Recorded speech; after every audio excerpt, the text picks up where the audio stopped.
தலைவர்கிட்ட நான் வேண்டிக்கிறது என்னன்னா, இன்னும் லட்சக்கணக்கான கிளை செயலாளர் இருக்காங்க, லட்சக்கணக்கான கிளை செயலாளர்கள், வார்டு செயலாளர்கள். இது நமது கழகத்தினுடைய பேஸ்மெண்டம், கழகத்தினுடைய முதுகெலும்பு, கழகத்தினுடைய ஆணிவேர். அவங்க நல்லா இருக்கான்னு பாத்தீங்களா?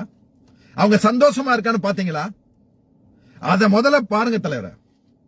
வேற யார்ட்டையும் பொறுப்பை ஒப்படைக்காதீங்க. நீங்க செய்யுங்கன்னு ஒப்படைக்காதீங்க. நீங்க செய்யுங்கன்னு சொன்ன ஆட்கள் என்ன செஞ்சாங்க? இந்த லட்சக்கணக்கான கிளை செயலாளரும் அந்த வார்டு செயலாளரும் முதல்ல செய்யுங்க. அதுக்கு அடுத்து வாங்க அந்த கிளை கழகத்துல, ஒன்றிய கழகத்துல யார் நிர்வாகிகள் இருக்கா, எல்லாம் சந்தோஷமா இருக்கானா? ஆளுங்கட்சியா இருக்கா? நேத்து ஆயிரக்கணக்கான இளைஞர்கள் சேலத்துல இருந்து போய் சேர்றான், நூத்துக்கணக்கான இளைஞர்கள் ஓமலூர்ல இருந்து போய் 2 நாளைக்கு சேர்றான். எப்படிங்க சேர்றான்? இன்னும் பல இடத்துல வந்து அழைக்கவே இல்லைங்க. ஒன்றிய செயலாளருக்கு, ஒரு மாவட்ட நிர்வாகத்திலிருந்து ஒன்றிய செயலாளருக்கு இன்னைக்கு சாயந்தரம் பொதுக்கூட்டத்தை வச்சு நேத்து நைட்டு தாங்க நோட்டீஸே அனுப்புறாங்க. அதுல அவங்க பேரையும் கூப்பிடுறது இல்ல. பல இடத்துல அந்த அணி நிர்வாகிகள், மாவட்ட நிர்வாகிகள் பேரையாவது போடுங்க, அதுவும் போடுறது இல்ல. இன்னும் பல பிரச்சனை இருக்கு. நம்ம எதிரியை வீழ்த்தணும்னா நம்ம ஒன்றுபடணும்ல. அந்த ஒன்றுபடுறதுக்கு நம்ம என்ன செஞ்சிருக்கோம், என்ன செய்யறோம்? இன்னும் பல பேர் வேதனையில தான் இருக்கான். முதுகுளத்தூர் ஒன்றியத்துல, முதுகுளத்தூர் பக்கத்துல ஒரு கிழவர், ஒரு வயசான கட்சிக்காரன், 40 வருஷம் இந்த இயக்கத்துக்காண்டி உழைச்சவன். திமுக காரனுக்கு தவிர வேற எவனுக்கு நான் டீ கொடுக்க மாட்டேன்னு சொன்ன ஒரு கட்சி தொண்டன், கொச்சி வெறியன்.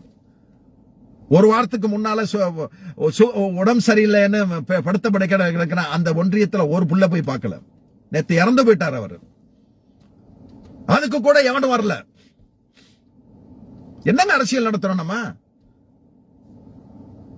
எதிரிகளை வீழ்த்துறோம் பேசுறோம். நம்ம எதிரிகளை வீழ்த்தணும், அது பண்ணணும், வரானுங்க அப்படி இப்படின்னு சொல்றோம். எங்க செய்யறோம்? நேத்தும் இன்னைக்கும் குற்றங்களே சொல்றது என்னுடைய நோக்கம் இல்லைங்க. இந்த மாதிரி கட்சிக்கு உள்ளவன் வந்து குற்றங்களே சொல்றன்னு அவசியம் கிடையாது. ஆனா தவற கண்டிப்பா சுட்டி காட்டுங்க. யாருங்க சுட்டி காட்டுறது?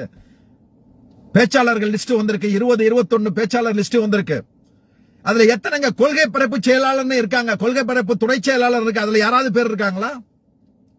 பத்மபிரியாவும் டான் அசோக்கும் தான் இந்த இயக்கத்துக்கு உழைச்சவங்களா? அவங்க தான் இந்த வேத்துக்கு பேசுவாங்களா?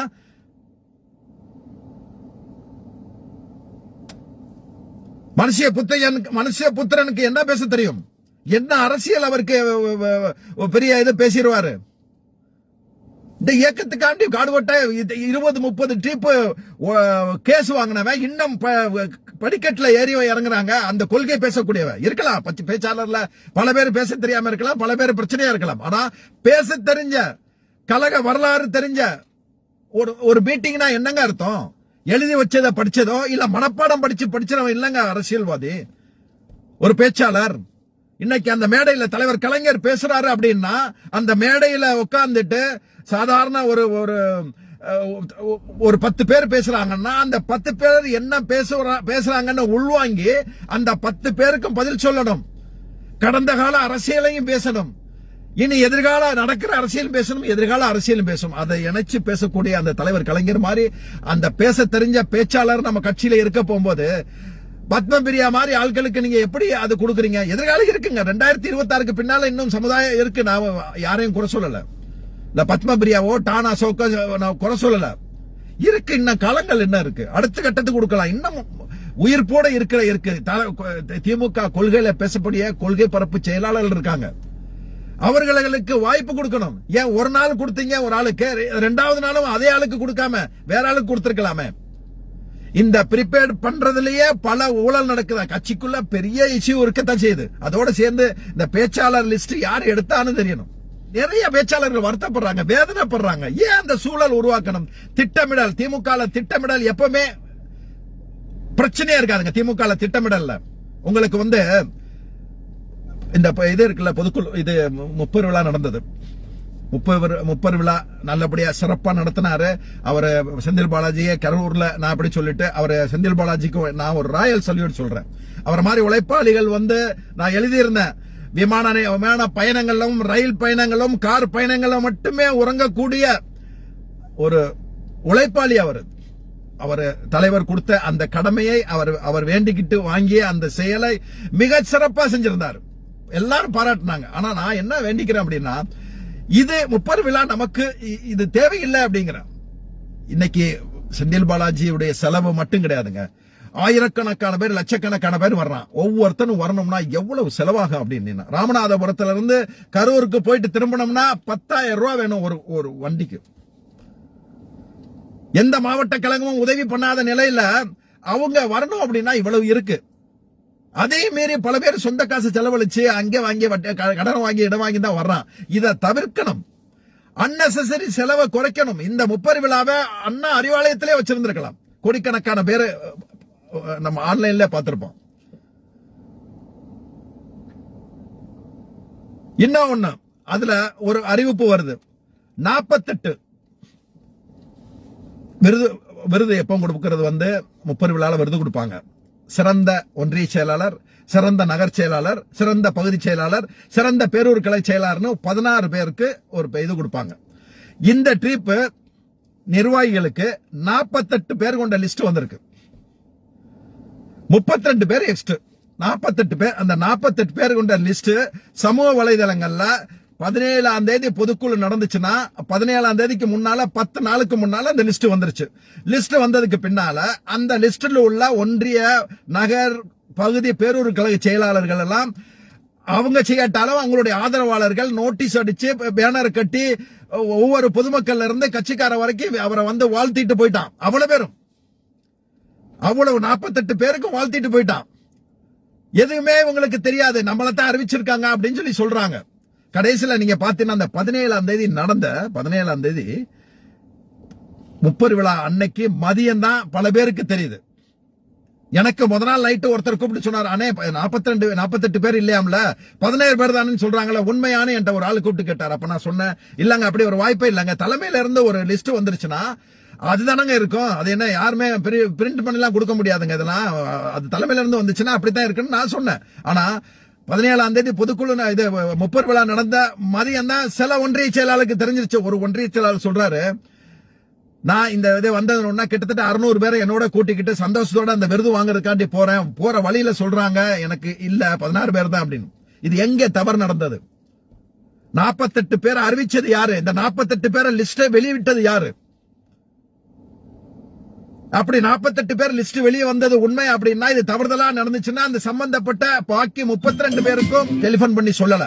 தலைமையில இருந்து இது தவறு நடந்திருக்கு அப்படின்னா ஏன் 32 பேருக்கு உங்களுக்கு இல்லங்க, இது தவறுதலா வந்துருச்சு, 16 பேர் தான் ஒவ்வொரு ட்ரிப்பும் கொடுக்கறதுன்னு ஏன் சொல்லல?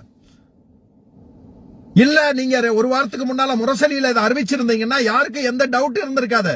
இவ்வளவு பேர் நோட்டீஸ் அடிச்சு இந்த அந்த ஒன்றிய பேரூர் நகர்கழக செயலாளர்களாம் அசிங்கப்பட்டு நிக்கிறான்.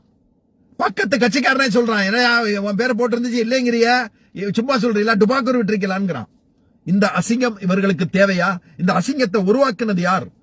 இவர்களுக்கு அந்த தலைகுனியை உருவாக்குனது யார்? அப்படி தலைவர் நினைச்சாருன்னா, தலைவருக்கு ஒரு ரிக்வெஸ்ட், எங்கேயோ தவறு நடந்தாலும் அந்த 48 பேர்ல 32 பேரை கூட்டிட்டு வர வச்சு அவங்களுக்கு ஒரு மரியாதை செய்யறது தான் நல்லது. தலைவர் கையால நீங்க அவங்க விருதெல்லாம் எதிர்பார்க்கல. தலைவர் முன்னால இது சிறந்த அப்படின்னு சொல்ல போகும்போது அதுல கிடைக்கிற மகிழ்ச்சி இருக்கு பாத்தீங்களா, அவங்க உழைப்புக்கு கிடைச்ச சந்தோஷம் இருக்கு பாத்தீங்களா, அது எங்கேயும் கிடைக்காது. அது செய்யணும்னு நினைக்கிறேன். நம்ம எதிரியை வீழ்த்துறதுக்கு எல்லா பேரும் தயாரா இருக்கான். ஆனா இத 100% ஆக்கணும்னா நீங்க இந்த ஒன்றிய இதெல்லாம் ஒண்ணு சேர்க்கணும். கிட்டத்தட்ட 14 மாவட்ட செயலாளர்கள் மாற்ற மாதிரி தகவல் வந்தது. 20 ஆடி பெருக்குக்கு மாற்றுறாங்கன்னு வந்தது. தலைவர் போறதுக்கு முன்னால வந்தது. தலைவர் வந்ததுக்கு பின்னால வெளியிடலாம்னு வந்தது. அடுத்து 20ஆம் தேதின்னு வந்தது. இப்ப 24ன்னு தகவல் வருது. அந்த மாற்றணும் விரும்புற அந்த 14 மாவட்ட செயலாளர்களை மாற்றித்தான் ஆகணும். அந்த பென்டியமும் உளவுத்துறையும் கொடுத்த ரிப்போர்ட் பிரகாரம் உருவாக்கப்பட்ட அந்த 14 மாவட்ட செயலாளர், நாங்க யாரையும் குறிப்பிடல, உளவுத்துறையும் பென்டியமும் தெளிவா கொடுத்திருக்கல, அது தலைமை எல்லாத்தையும் ஆராய்ஞ்சு ரெடி பண்ணி வச்சிருக்கல. அந்த 14 பேரை நீங்க ரெடி பண்ணி இது பண்ணி கிளைக்கலை செயலாளர், வார்டு கிளை செயலாளர், பல வார்டு செயலாளர்கள் வருத்தப்படுறாங்க, பல கவுன்சிலர் வருத்தப்படுறான். இது எல்லாம் நம்ம விசாரிக்கவே இல்லையே. இவங்களுடைய நிலை என்ன, இவங்களுடைய பிரச்சனை என்னன்னு எதுவுமே நம்ம பேசலையே. ஒன்று மட்டும் தெரியுது, கழக அமைப்பும் பெண் டீமும் ரெண்டுமே கோஆர்டினேஷன் சுத்தமா கிடையாது. இவங்க இஷ்டத்துக்கு இவங்க நடக்கிறாங்க, கழக அமைப்பு அவங்க இஷ்டத்துக்கு அவங்க நடக்கிறாங்க.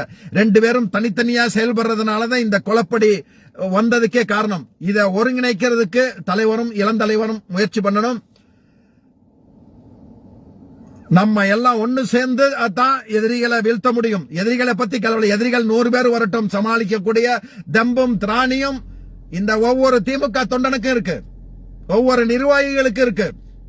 அதை ஒருங்கிணைக்கணும்னா மாவட்ட தலைமை நல்லா இருக்கணும். மாவட்ட தலைமையில் உள்ள ஒன்றிய நகர் பேரூர் கழக செயலாளர்கள் விசுவாசத்தோட இருக்கணும், கட்சிக்குன்னு இருக்கணும். அது நீங்க மாற்றாந்தோட்டத்து மல்லையா இருந்து இங்க வந்தாலும் சரிதான், அவன் கூட திமுகவுக்கு வந்துட்டீங்கன்னா திமுக விசுவாசத்தை கொண்டு வந்துடணும்.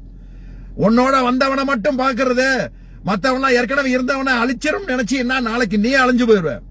நீ மாற்று கட்சியில இருந்து வந்தாலும், நேத்து கூட நீங்க பாருங்க, தங்க தமிழ்ச்செல்வனும் ஆண்டிப்பட்டி எம்எல்ஏ மகாராஜனும் சண்டை போட்டுக்கிட்ட இது வந்தது. இப்ப தங்க தமிழ்ச்செல்வன் ஏதோ ஒரு இதோட பேசுற மாதிரி வருது. அதெல்லாம் மாத்தணும். நீங்க மாற்று கட்சியில இருந்து வந்தீங்கன்னா வந்தீங்கிறதுக்காண்டி சில பிரச்சனைகளை கட்சிக்கு உருவாக்கிடக்கூடாது. கட்சி நல்லா இருக்கணுங்க, கட்சி நல்லா இருக்கணும் அப்படிங்கிற எந்த, அதாவது தியாகத்தோட எந்தவித எதிர்பார்ப்படாம உழைக்கிறான்ல கட்சிக்காரன், அவனுக்கு அந்த கொஞ்சமாவது இறக்கம் காமிக்கங்க.